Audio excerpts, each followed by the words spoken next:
What's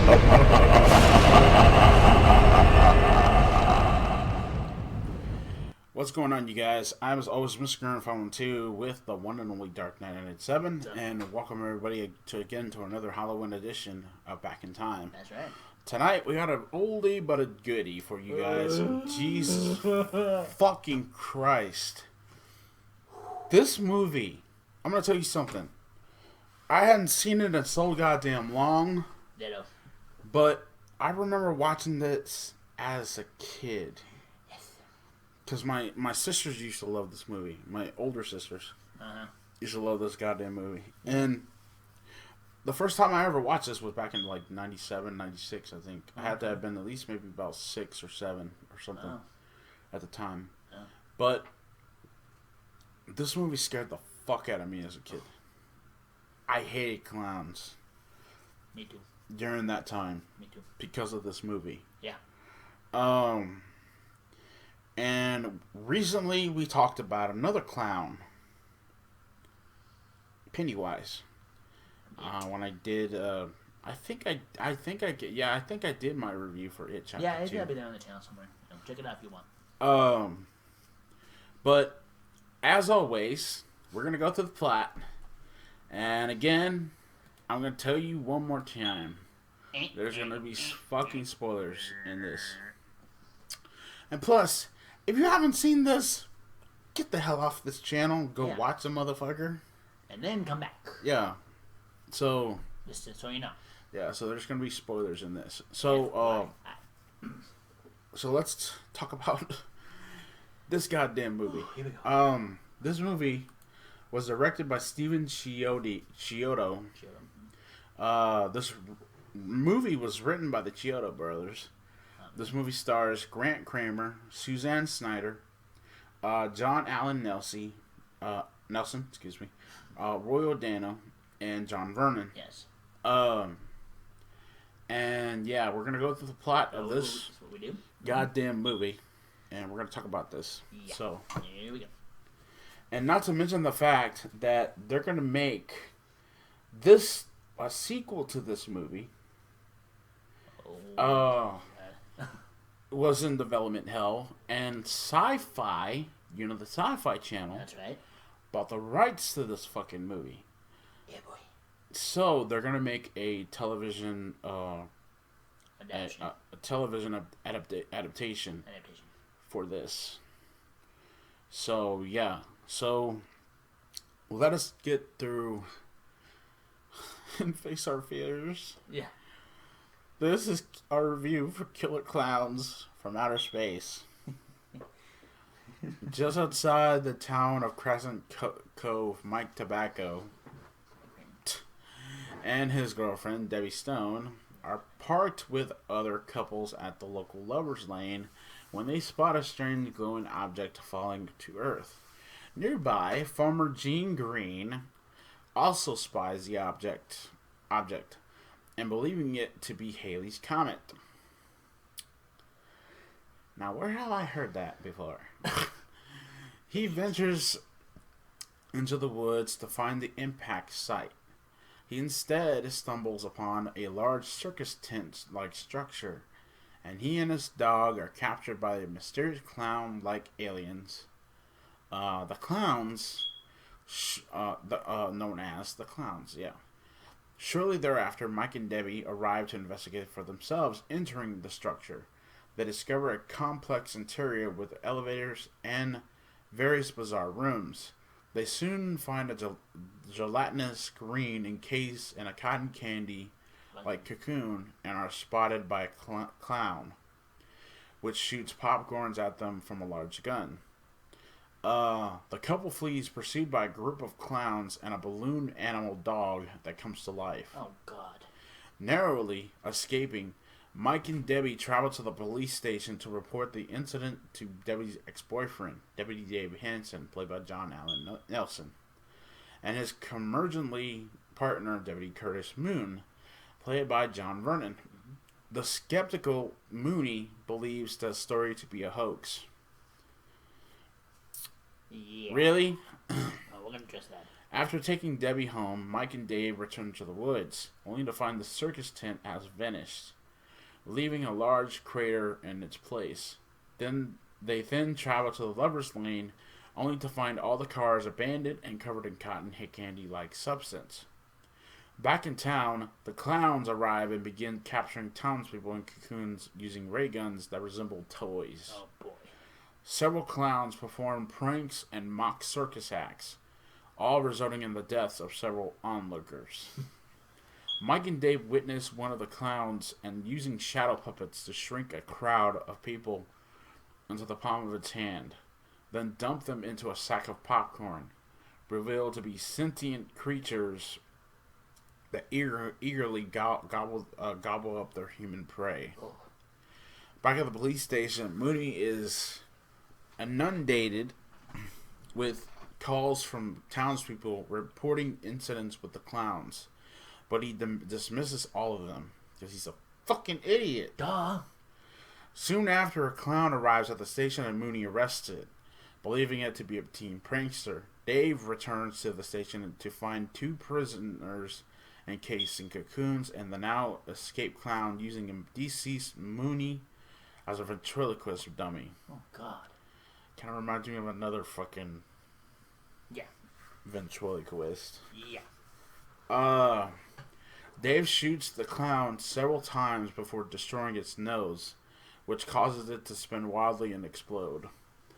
Elsewhere in town, Mike meets up with his friends Rich and Paul, the Terenzi brothers, Michael Siegel, and Peter Casey, and using the intercom on an ice cream truck, they drive around town attempting to warn people of the invading clowns. At Debbie's house, popcorn stuck to her sheet clothes from her earlier encounter with the clowns mutates into monsters and attacks her. She fends off the creatures, but other group of clowns arrive and trap her in a giant balloon. Mike, Dave, and the Terenzis witness Debbie's capture and give chase, following the clowns to an amusement park and the relocated circus tent, journeying through a fun house leading to the clown's lair. The Terenzi brothers have become separated and meet 2 female-looking clowns. After Dave and Mike witness a clown using a crazy straw to drink gelatinous townspeople, they rescue Debbie and flee into a maze full of tricks and traps. Mm-hmm. When they emerged, the trio find themselves under a massive circus tent and surrounded by clowns. The Terenzis arrive in their ice cream truck and use the intercom to distract the clowns. A gargantuan clown marionette, Jojo the Clownzilla, descends from the ceiling, breaks free from its strings, and attacks. My eye, goddammit, my eye. After Jojo destroys the ice cream truck, apparently killing the Terenzis, Dave creates a distraction, and Mike and Debbie are able to escape the structure. I'm right there, dude. Go ahead and finish it.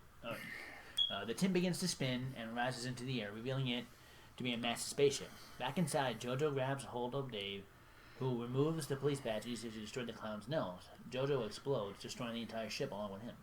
Debbie and Mike briefly mourn the loss of their friend until a clown car suddenly drops out of the sky, and Dave and the Terenzi brothers emerge, covered in female clown makeup. With their clothes torn, evidently the clown females were not as murderous as they enjoyed fun more than the male portion of the species.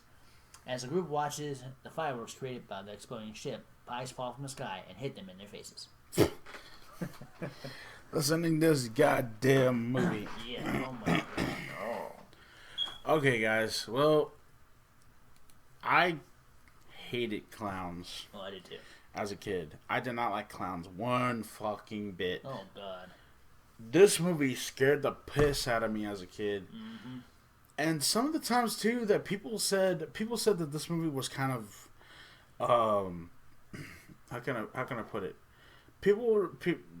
other people reviews and stuff like that. This movie has become a cult classic Yes. among fans. But I've heard a lot of people say that, oh, this movie's not scary. It's fucking creepy as shit. But it's not scary. Beg to differ. Bullshit. I cannot get the one thing I couldn't get in my head for a long time was the popcorn that turned into those monsters and oh my god, that part really scared the hell out of me. Yeah. But this movie got generally popular opinions from people saying, and I gotta tell you something. This movie, how they did the clowns, was scary as hell. Without a doubt. And I could not. After watching this, I could not sleep at all. Yeah. I could not sleep at all. And you guys are probably wondering, well, Grim Knight, you guys have seen this movie before. What do you give it? Well, we give it a 10 out of 10. Oh, no doubt. You goddamn right. Damn right. This movie scares the shit out of me still as an adult. Yeah, just looking at the poster.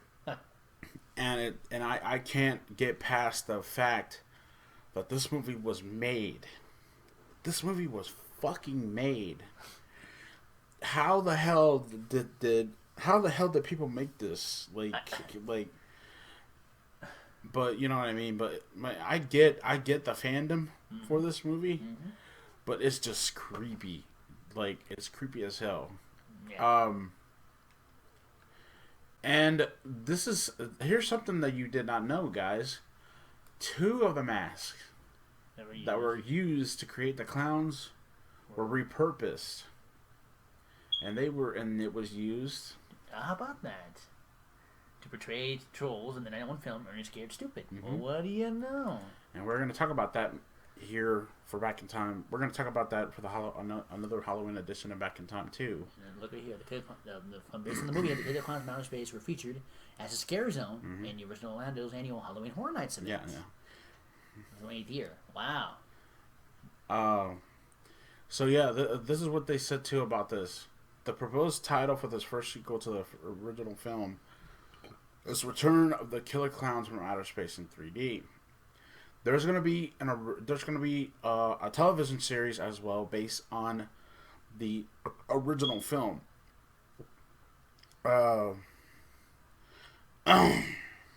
Excuse me. But anyway, so Sci-Fi, the channel Sci-Fi, acquired the rights from Fox. To get to do the movies, and stuff like that. So, but yeah, this movie scared me to death as a kid. Same here. And stuff like that. So, if you guys remember Killer Clowns from Outer Space, let us know in the comments down below what y'all guys thought of this creepy ass movie. Yep. Coming up next, we have a certain fucking movie that we're gonna react to. Yep.